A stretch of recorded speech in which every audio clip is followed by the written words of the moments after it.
Alô?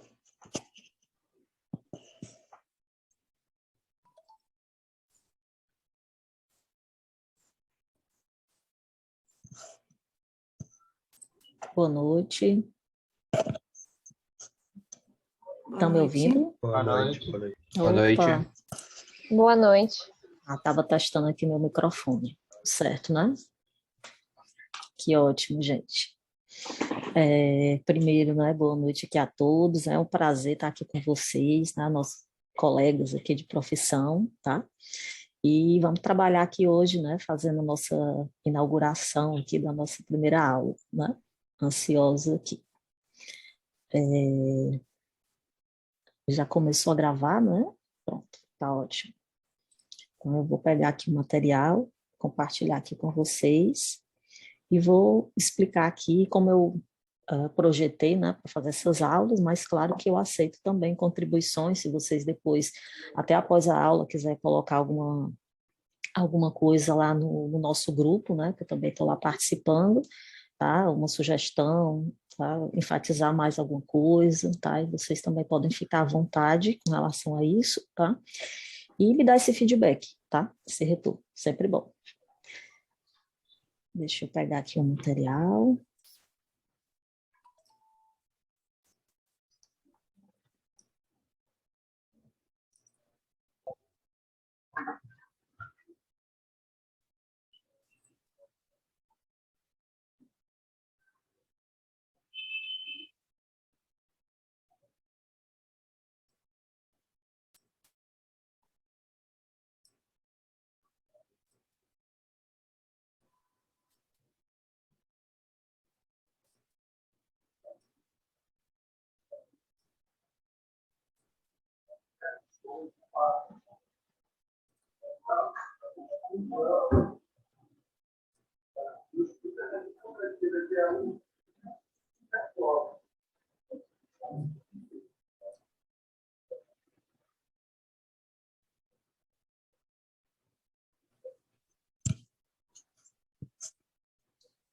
Deixa eu ver se está compartilhando aqui direitinho.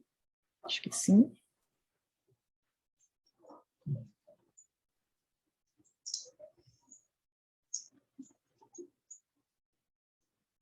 Pronto, deixa eu só aumentar aqui.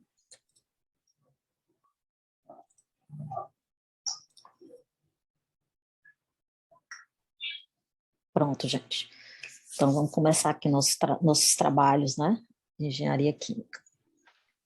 Pronto, então, só para começar, né, para vocês me conhecerem, né, apesar de terem me visto, né, participando um pouco, né, lá no grupo, com certeza vocês aí estão feras, né, estão bem, interagindo muito bem, né, são muito rápidos aí nas questões, né, eu confesso que quando eu vejo uma questão, tem alguém perguntando, eu vou olhar, mas aí eu estou fazendo aqui alguma coisa no trabalho, assim, não vou olhar agora, e quando eu vejo já está resolvida e já tem outra coisa em cima, assim, às vezes o pessoal aqui está muito rápido, né, isso é bom, né, vocês estão se dedicando. Então, eu sou Emanuele Sancho, tá? Sou engenheira química, né, de formação, assim como vocês, né? Minha formação é toda aqui no Ceará, na Universidade Federal do Ceará. Tenho um mestrado também em engenharia química, tenho uma especialização em engenharia de campo, construção e montagem, né, pela Petrobras, e eu sou doutora em engenharia e ciência de materiais também pela UFC. Atualmente eu sou professora da Universidade de Fortaleza, tá? Da Unifor. Bom, e aí, eu organizei aqui para a gente trabalhar hoje, né, nossa aula inaugural, e como de praxe aqui, né, para a gente aproveitar o máximo aqui o conteúdo, né, se tiver uma água aí próxima, né, é sempre bom, né, trabalhar com fone de ouvido, né, se conseguir, tiver acesso, né, sempre ao notebook, computador, né, eu não gosto muito de ver as aulas pelo celular, acho que fica muito pequenininho, né, mas é critério de cada um, só para aproveitar melhor, né, e eu gosto de estudar anotando, né, mas vocês sabem que não precisa anotar, está sendo gravado e vai ser disponibilizado para vocês, tá certo? Bom, então eu organizei aqui o cronograma, né, para a gente fazer essa semana, por semana, né, os conteúdos aqui por semana. Então a gente começa aqui de acordo com o edital, né, princípios básicos de engenharia, né, a primeira parte, tá? Então aquela primeira parte que a gente viu até a lista, a gente está agora na lista 5, né? Quer dizer, eu acho que saiu a 6 hoje, né, que é exatamente esses conteúdos, né, de introdutórios, né, que vai até o início aí de balanço de massa para a gente trabalhar, tá certo? Deixa eu ver aqui, no bate-papo, se haverá aulas gravadas do princípio de engenharia química. Pronto, Francisco, é essa mesmo, né? A de hoje e a de sexta-feira, tá? Esse conteúdo aqui. Não sei como é que fica aqui com vocês, se fica tudo desativado o áudio, não sei, levanta a mão, como é que é, mas vou deixar o chat aqui, o bate-papo aqui, guardadinho, qualquer coisa eu fico lendo aqui de vez em quando. Deixa eu guardar aqui, mas eu fico aqui verificando. Pronto, gente, então, vamos começar, né? Gosto de trabalhar assim, lógico, para não perder tempo, né?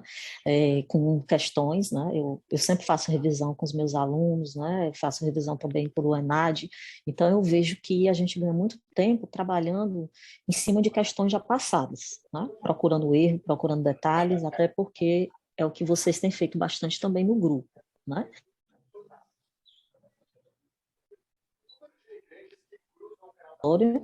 Então, coloquei aqui algumas questões para a gente trabalhar, e aí a gente pode ir puxando em cima disso definições, né?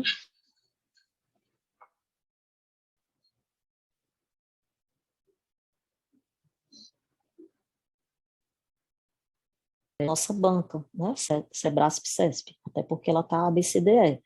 Mas como é uma questão, né, de um concurso de engenheiro químico e está relacionado, né, a esse conteúdo, eu deixei do jeitinho que tá, e a gente vai comentando uma por uma, tá certo?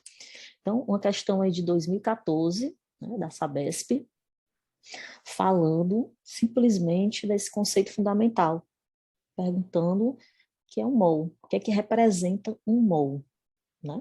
Então, sem dúvida, para todo balanço de massa, né, a gente está trabalhando basicamente com o livro do Rimmel Blau, né, o livro excelente, né? Foi o livro que eu estudei também na minha graduação e até hoje ele é um top, né? Só vem melhorando as edições, né?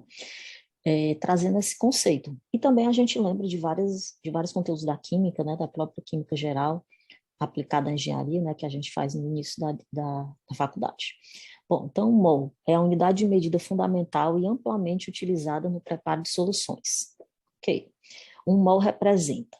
O que que ele representa? Então, como essa questão aqui é só para marcar um item, né, a gente pode ir desenvolvendo aqui, lembrando outras coisinhas também, né? Então, ele fala, o mol representa uma medida de densidade molecular.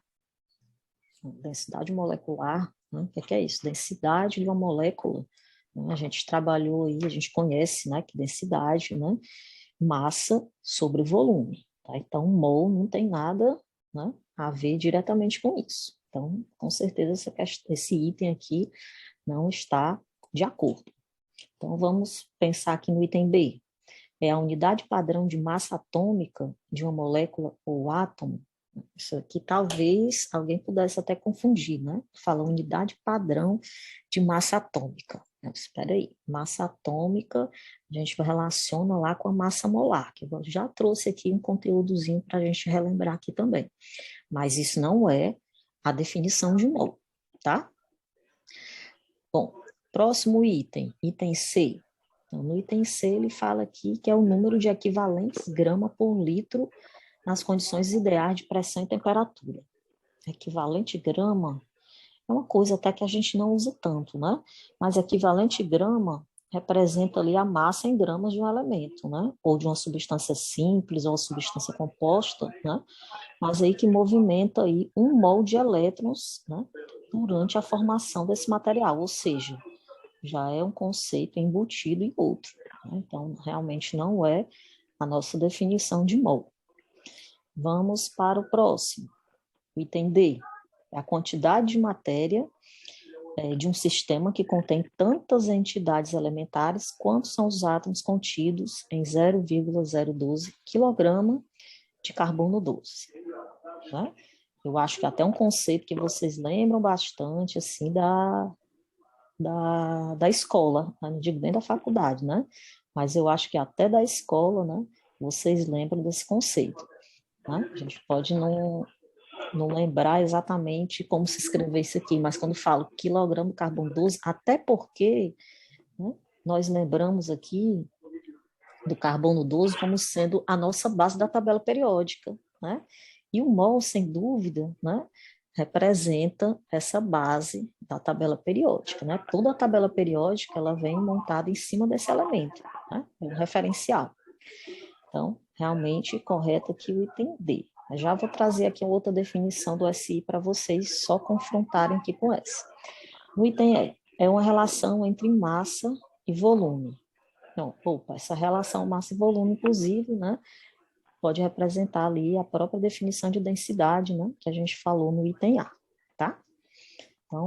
Então puxando aqui um pouquinho desse conteúdo, né? Então, trouxe aqui duas definições, né, que a gente costuma trabalhar aí no livro de química, né?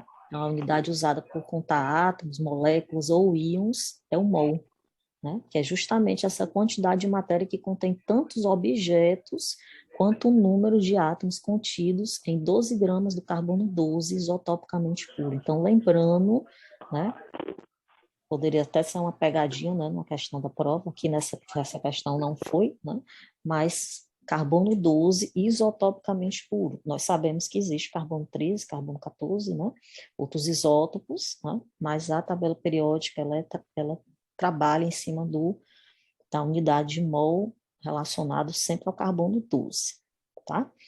Bom, e aí, essa definição é de química, do livro do Brown, né, bem conhecido também, e essa aqui logo abaixo é do nosso livro do Himmelblau, né? Então, trouxe aqui a definiçãozinha dele, até porque ele já adentra no conteúdo de balanço de massa, né? Ele já aprofunda um pouco mais, né? Então, para nossas finalidades, né, o mol é a certa quantidade de matéria correspondente a um número especificado de moléculas, átomos, elétrons ou outros tipos de partículas, né? Então, é bom a gente ter em mente que é aquela unidade que tem tudo a ver com a química, né, pois representa uma grande quantidade de matéria, tá? E aí ele enfatiza um pouco mais, né? Nós vamos trabalhar isso aqui melhor no balanço de massa, né? Mas ele traz aqui também o que é utilizado, né, como grama-mol, né? E a gente puxa aqui a constante ou o número de Avogadro, né? Quantidade de mol representa exatamente o quê? Então, 6,022 vezes 10 a 23, alguma coisa, né, que representa um mol, tá certo? Bom, então, da mesma forma que trabalha muito, né, a unidade grama-mol, né, também é trabalhado bastante libra-mol, certo?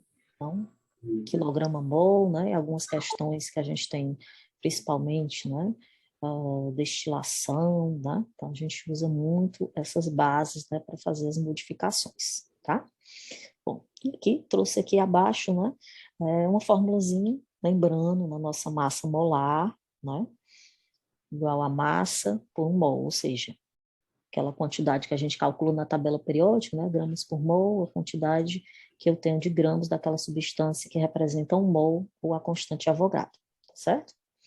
E aí a gente tem também, baseado aí nessas definições molares, né, o grama-mol, massa em gramas por massa molar, né, e libra-mol, massa em libras por massa molar da mesma forma. Tem umas coisinhas no bate-papo. Pronto, vou olhar aqui. Tem PDF desse conteúdo. Pois é, Rafaela, eu vi no sistema, né, que ainda não tem o PDF desse conteúdo, né? Como eu estava organizando realmente para fazer a aula, eu não produzi o conteúdo, mas eu vou entrar em contato se necessita realmente que eu produza, tá? E próxima semana acredito que estará, tá? Tá dando interferência, meu microfone tá ruim, é?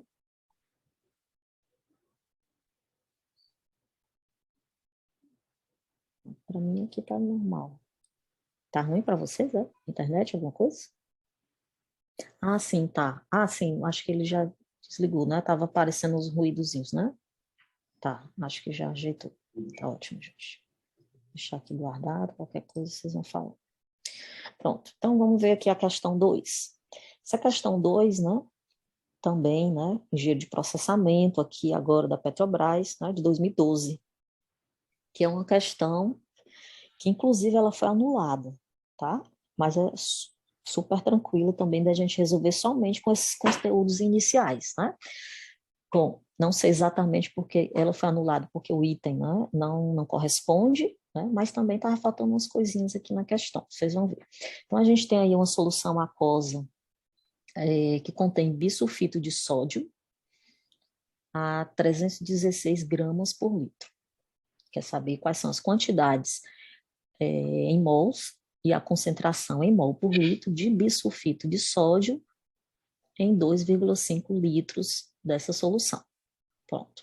E aí a gente tem os dados, né?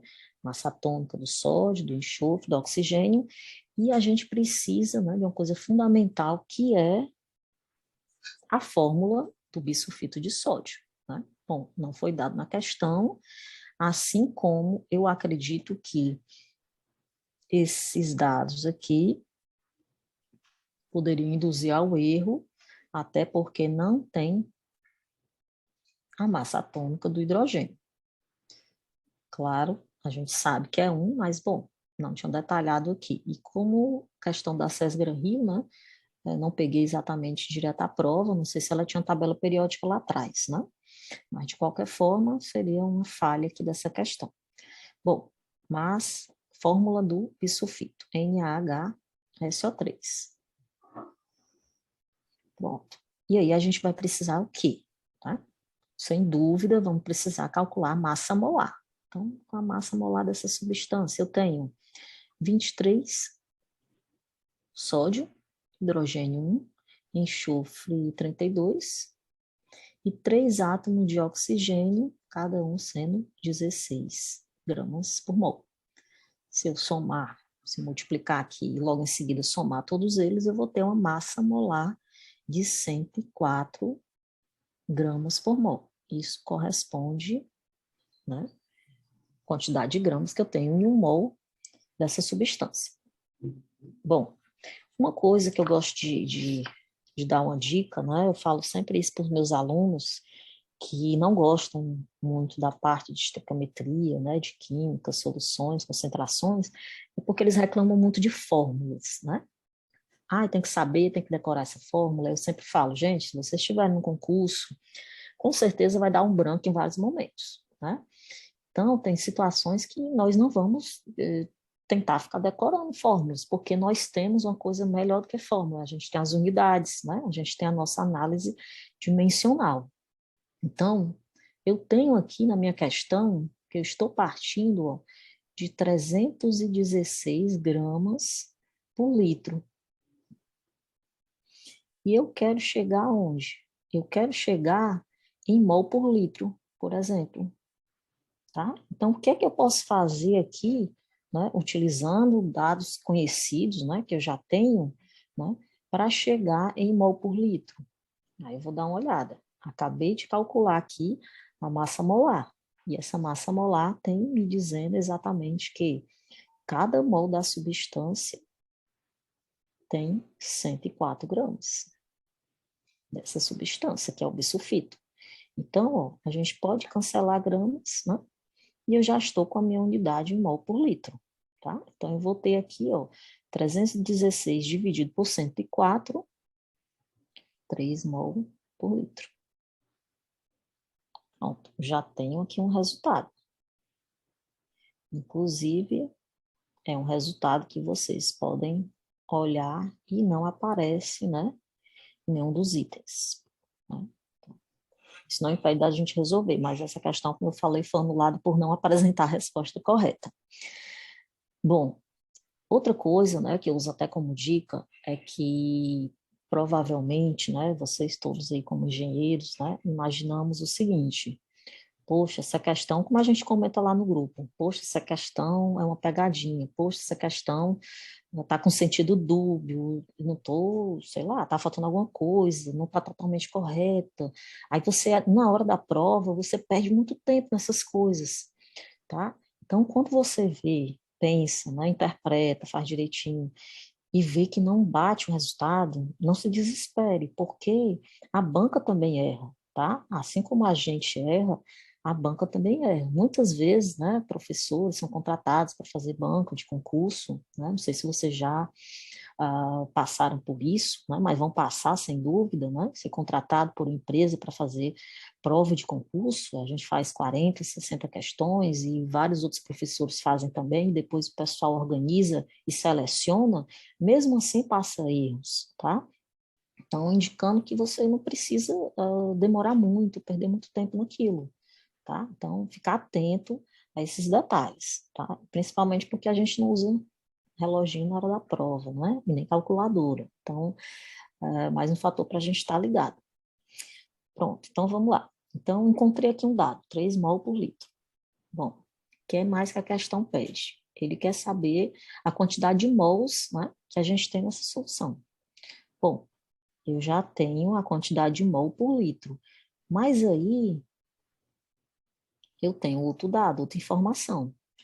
Qual é o volume que eu tenho? Eu tenho 2,5 litros dessa solução. Então, 2,5 litros. Pronto. Em cada litro ali, é mesmo que a gente está fazendo uma regra de 3, né? Em cada litro ali eu tinha 3 mol, 2,5 litros, né? Então, a gente verifica que eu tenho 3 vezes 2,5, aproximadamente aqui 7,6 mols. Pronto. Então, ó, vejam, várias questões a gente consegue resolver, né, sem diretamente pensar em fórmulas, né? Vai trabalhando as unidades, que eu acho que isso é muito mais prático, muito mais rápido também. Ver o que é que você tem, tá? E ver o que é que você, onde é que você quer chegar. Pronto. Vamos aí para uma questão agora sim, ó. Uma banca super, né, de acordo aí com a gente, né? CESP, 2008.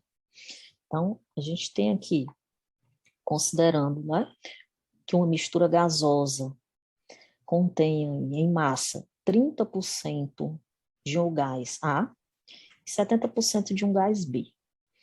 nós temos aí a massa molar de A como sendo 30 gramas por mol, massa molar de B 210 gramas por mol, e ele quer que você encontre a massa molar média dessa mistura gasosa na unidade gramas por mol também. Bom, então, primeira coisa que a gente deve fazer, né? Então, eu vou considerar aqui a minha base, né? Se eu estou ali com 70% e 30%, né? Nada melhor do que eu considerar uma base, né, de 100 gramas dessa mistura, tá? Então, vamos considerar uma base de 100 gramas. Gente, outra coisa, eu estou fazendo aqui no PowerPoint, que eu recebi esse modelo, né? Mas não sei, eu não estou gostando aqui da minha mesinha escrevendo nesse slide. Eu acho que a letra está bem ruim, tá tipo um pouco lento, tá? Qualquer coisa aí vocês me avisam que eu fiz também lá no bloco de notas do OneNote, tá? E aí a gente pode, acho que migrar para lá se não for hoje, mas pode ser na próxima aula que envolve mais contas, né? Que eu acho aqui um pouco ruim de escrever e fica um pouco, pouco espaço também, né? Pronto, então vamos lá, 100 gramas. Então eu vou ter 30 gramas de A, que é o meu 30%, 70 gramas de B, 70%. Bom, e eu vou trabalhar o quê? Eu vou trabalhar a minha base molar. Bom, então vamos fazer aqui, nossa base molar. Deixar aqui embaixo, número de mol de A, número de mol de B. Bom, número de mols, sabemos, massa sobre a massa molar. Claro, massa de A, massa molar de A. Então, qual a nossa massa de A? Acabamos de dizer aqui que a nossa base é de 100 gramas e esses 30% vai corresponder exatamente aos 30 gramas. Bom, e essa massa molar? Inclusive, né, é a massa molar 30 gramas por mol. Ótimo. Já vou mais rápido no cálculo, né? Então, a gente fica, ó, com o mol. Fazendo a mesma coisa para B. Massa de B, 70. Massa molar de B, 210 gramas por mol. 70 por 210, né? 0,3. Para ficar melhor nos nossos cálculos, né? Um terço. Bom, por que para ficar melhor nos nossos cálculos? Bom, como vocês sabem, né? Lembrando, não usaremos calculadora na prova. Então, quanto melhor a gente puder simplificar no cálculo, mais tempo você vai ganhar, tá? Que inclusive é um erro que eu cometo sempre quando eu faço prova. Eu fico demorando fazendo os cálculos. Então, vamos lá. Bom, e eu vou ter aqui o número de mols total, né? 1 mais 1/3. Fazendo aqui o famoso MMC. Chega aqui em 4/3. Ótimo. Agora eu posso calcular minha fração molar. Então, tá todo mundo em base molar. Vou calcular aqui a fração molar. Lá. Então, para A, normalmente fração, né? Trazer aqui Y. Para A, eu vou ter, ó, 1 mol dividido pelo total, que é um total 4/3. Pronto, facinho, 3/4. Para B, eu estou com 1/3 dividido pelo total também 4/3. E aqui a gente vai ficar com 1/4. Pronto. Posso agora, tranquilamente, calcular minha massa molar média. Como é que vai ser essa massa molar média? Vai ser a minha fração de A pela sua massa molar, ou massa molar de A, né? Mais fração de B, massa molar de B. Ótimo. 3/4, YA aqui calculado, massa molar de A fornecido na questão, 30 gramas por mol, fração de B, 1/4, calculado, massa molar de B, fornecido na questão 210 gramas por mol, e aí a gente chega, ó, fazendo aqui ó, o cálculo rapidinho, fica melhor a fração do que trabalhar com as casas decimais, eu acho, né? Sim, questão de velocidade na prova. 45 sobre 2 e 105 sobre 2. E aí a gente chega em 75 gramas por mol. –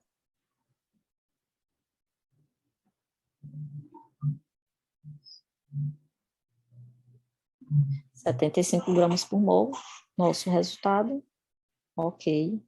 Agora sim, encontramos, né? Item B.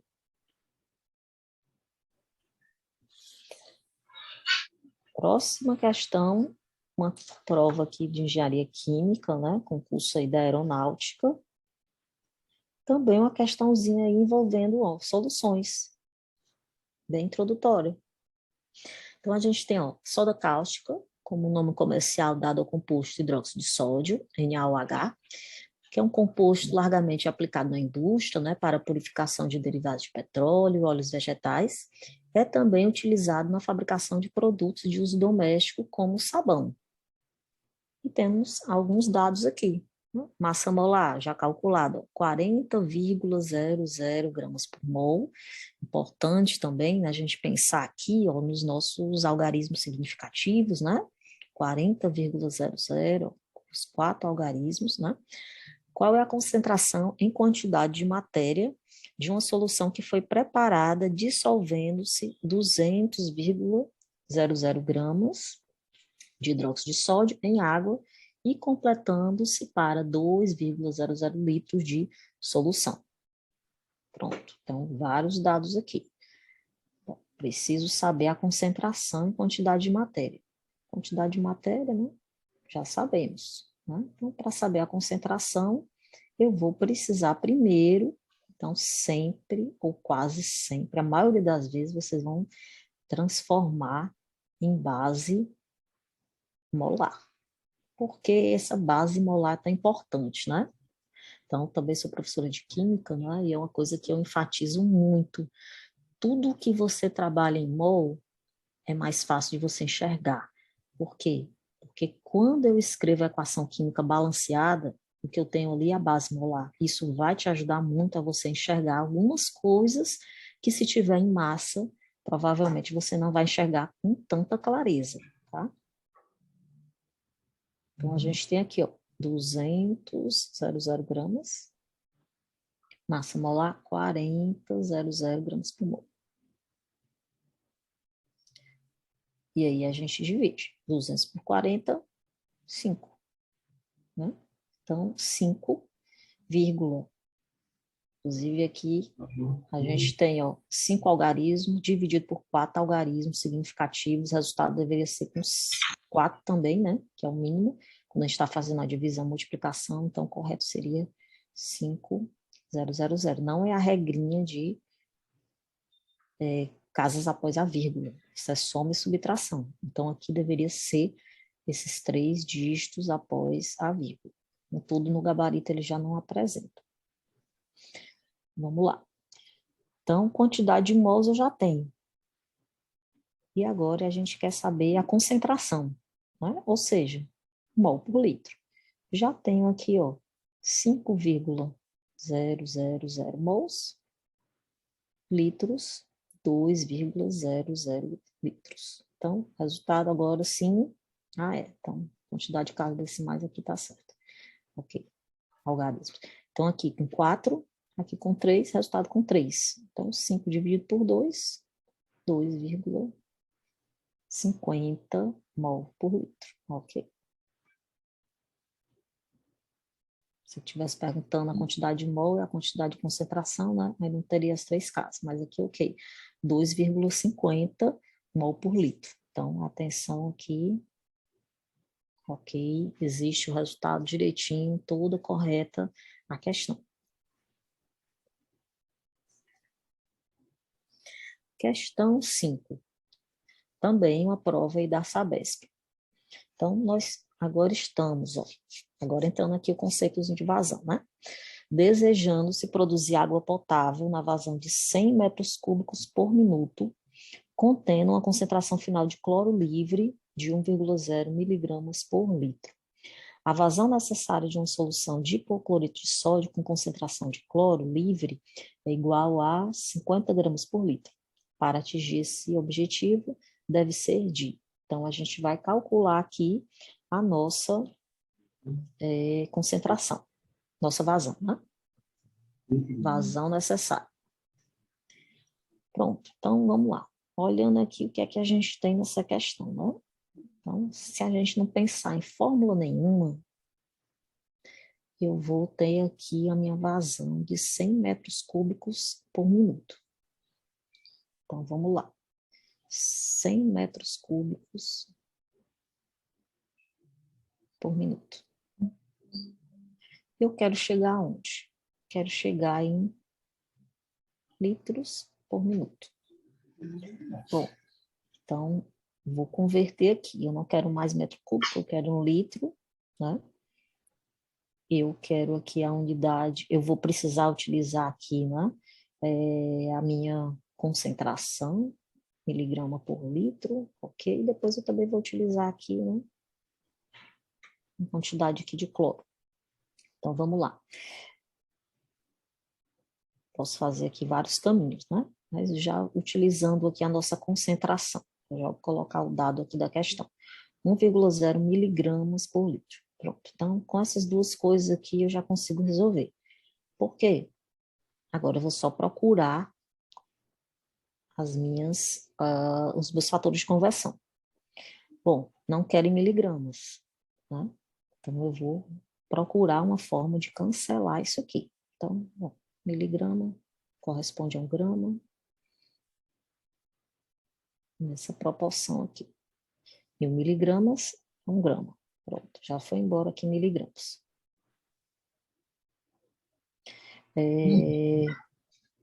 Metro cúbico, não quero também, eu quero litros, né? Então, vou trazer aqui. Quanto é um metro cúbico, né? Então, proporção metro cúbico, 1.000 litros. São coisas que a gente já sabe, né? Assim, a gente já aprendeu isso aqui, né? E a gente está relembrando. Bom, agora eu estou com o quê? Cancelei aqui miligramas, cancelei aqui litros, cancelei aqui metros cúbicos.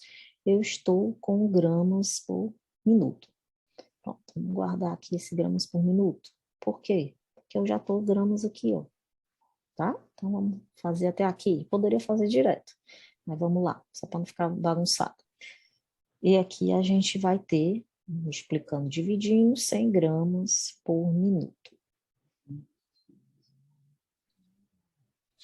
Bom, eu não quero 100 gramas por minuto, eu quero o quê? Eu quero litros por minuto. E aqui é onde entra a nossa concentração aqui, que eu deixei guardada aqui para o final, tá? Então, ó, se eu dividir aqui por 50 gramas por litro, eu vou ter exatamente essa unidade, né? Ó, litro, minuto. Então, 100 dividido por 50, 2 litros por minuto. Certo? Na verdade, 100 por 50, né? 2,0, né? 2 algarismos significativos, né? Devido aqui aos 50. 2 algarismos significativos. Pronto. Questão resolvida, item C. 2,0 litros por minuto. Vamos aí para a próxima questão. Bom, temos aqui uma prova da Petrobras também, processamento junho 2012. Bom, nós temos aqui um reservatório na CNTP, então, que é na CNTP, né? Ele está guardando aqui essa informação, né? Que corresponde a uma pressão de um ATM, então são coisas que estão embutidas, né? que equivale também a 760 milhões de mercúrio, né? Ou também Pascal, né? E aí a gente tem vários fatores. E a temperatura, né? 273,15 Kelvin, tá? Então, a gente tem um reservatório que tem essas condições, que está na CNTP, e ela está com 220 gramas de propano. Prop 3, né? A gente lembra. O restante, né? Vem lá de hidrogênio, né? A gente sabe que o carbono forma 4 ligações, né? Então, para fazer a fórmula, C3H8. Só a gente contar, no instante a gente faz. Bom, estou aqui, sim, continuando. O volume em litros desse reservatório e a massa em gramas de metano que pode ser nele armazenado nas mesmas condições, ou seja, também na CNTP, são respectivamente.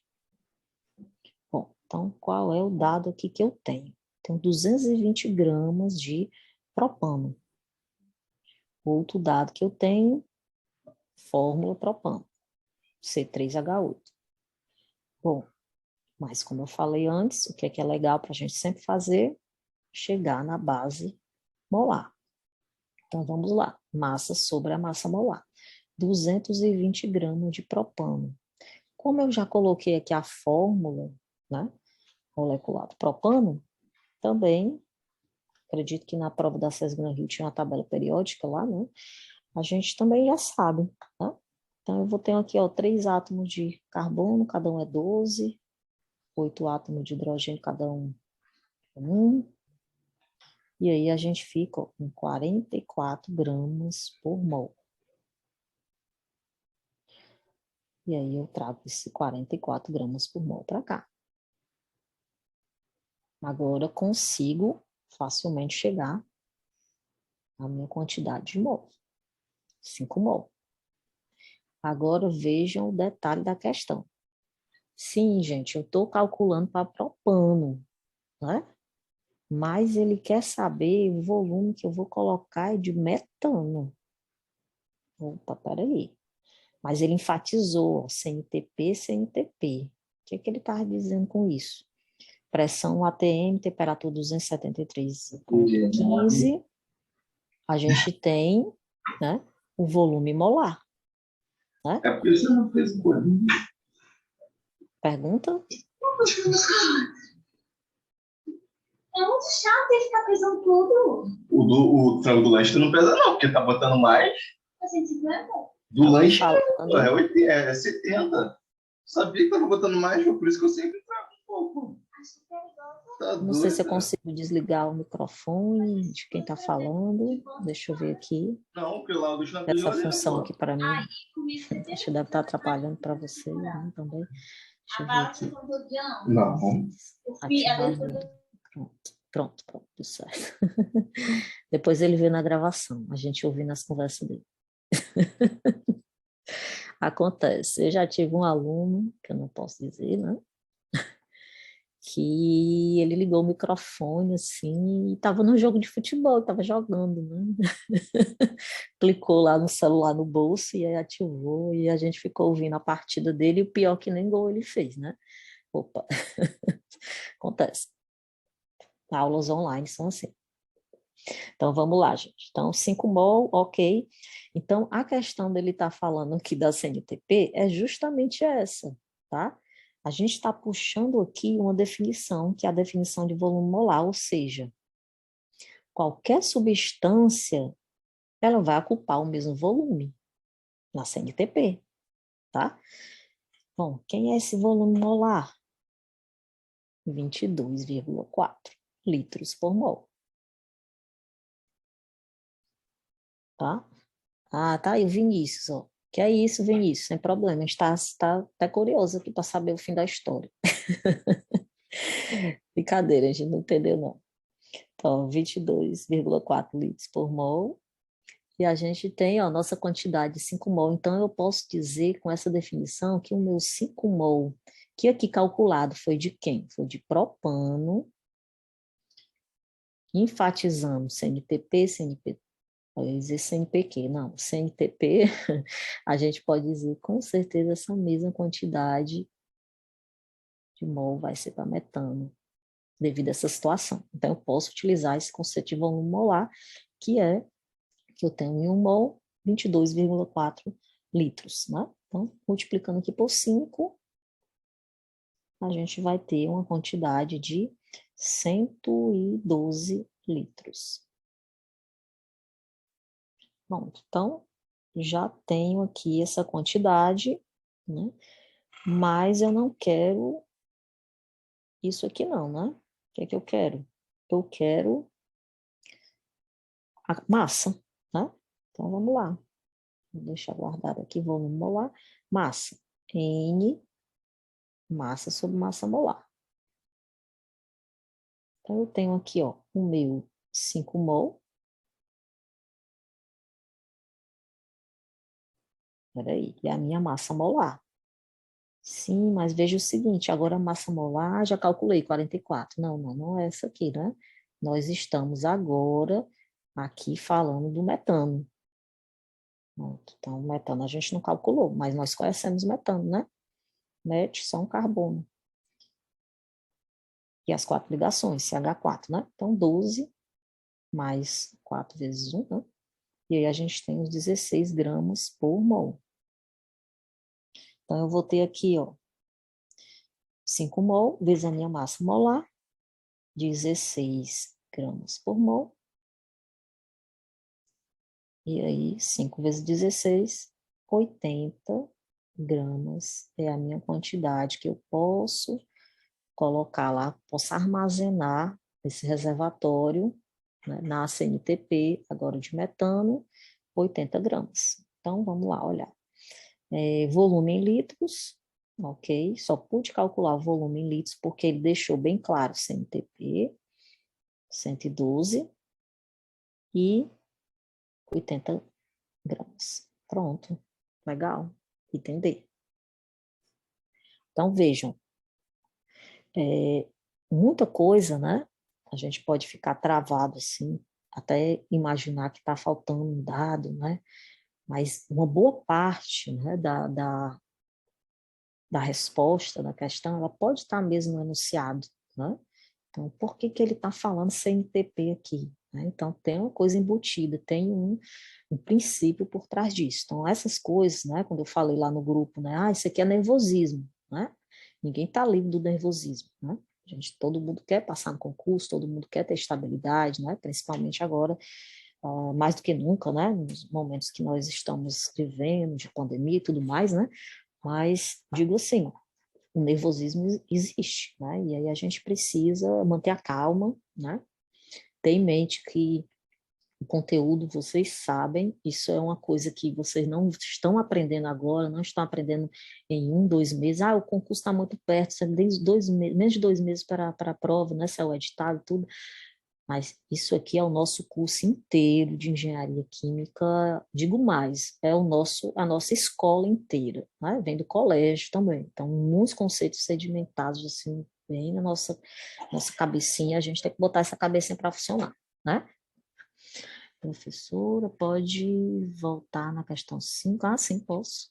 Tirar um print? Tá, claro. Questão 5. Ok.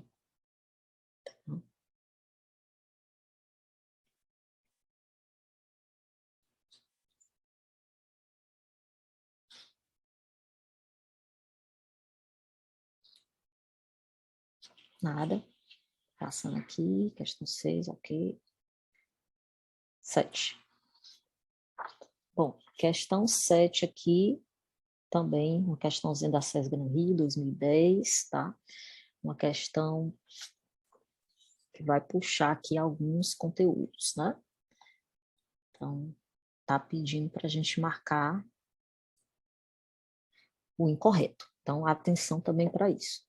Uma prova de ENAD, uma prova de faculdade, né? Ninguém coloca um item desse jeito, né? Mas é uma questão de concurso, sim. Até porque o objetivo deles é outro, né? É eliminação. Então, a gente tem que ficar muito atento ao enunciado, tá?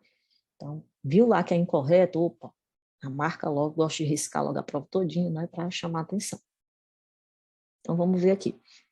Em relação à pressão de vapor de um líquido, é incorreto afirmar que item A, a pressão de vapor de um líquido aumenta linearmente com o aumento da temperatura. Aí você vai pensar, vixe, rapaz, não sei, isso aqui estou em dúvida, né? Aí a gente lembra, né, do conceitozinho, né? Então, a gente tem aqui, ó, a equação de Clapeyron. Inclusive, é um trechozinho aqui que eu copiei do nosso livro, né, do Felder, tá? Afinal, coloquei aqui a edição também. E peguei exatamente o parágrafo, né, que ele fala sobre isso. Então, a gente tem aqui, ó, a relação, né, da pressão de vapor com temperatura, tá? Então, por essa equação,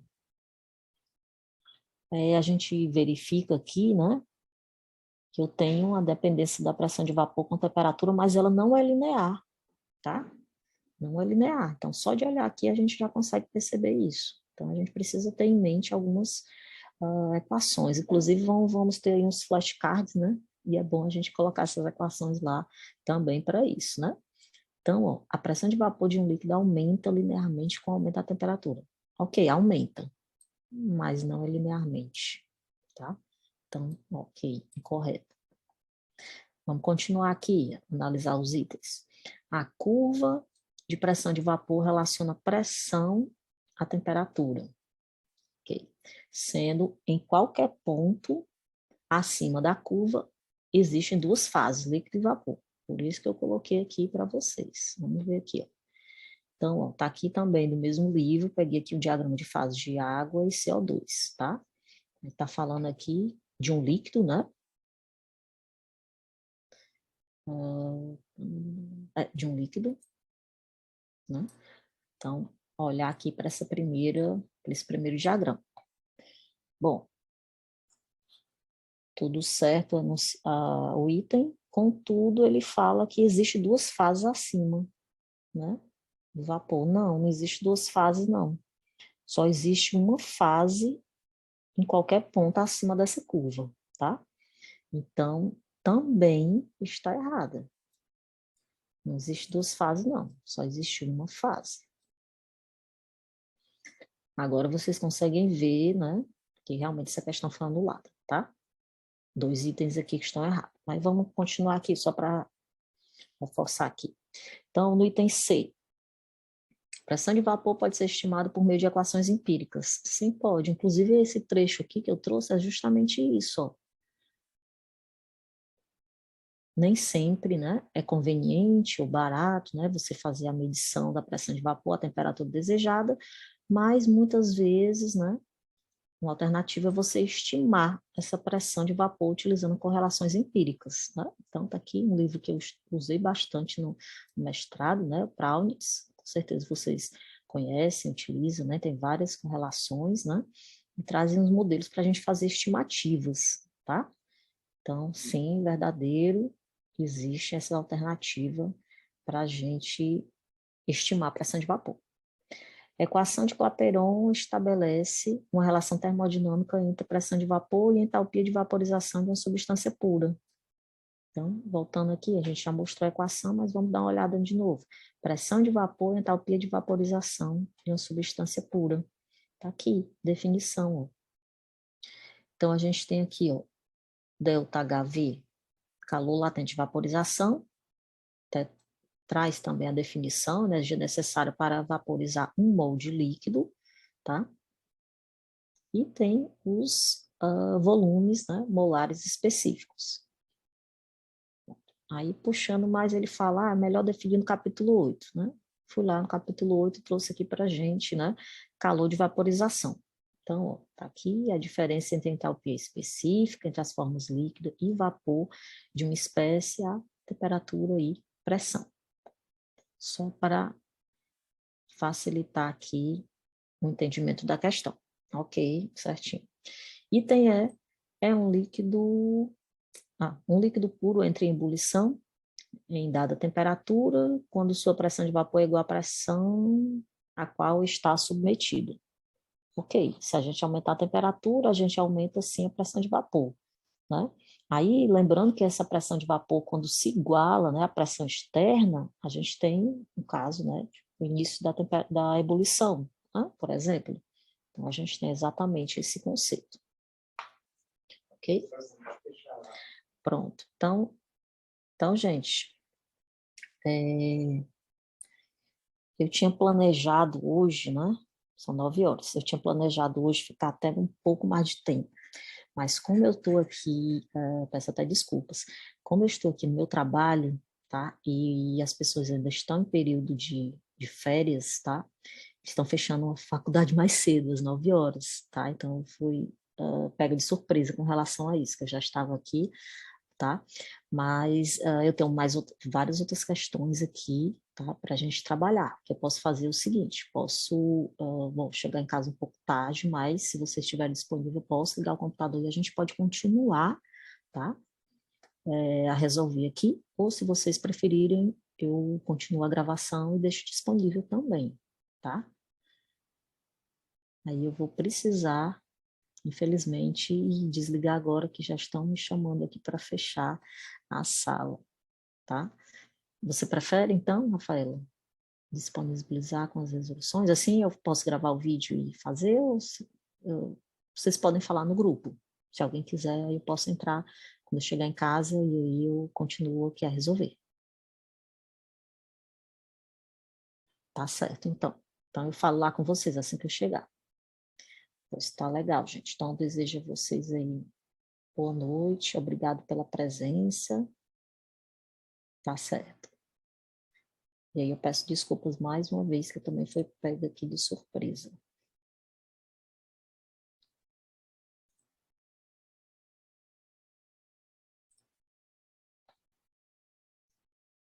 Boa noite, boa noite.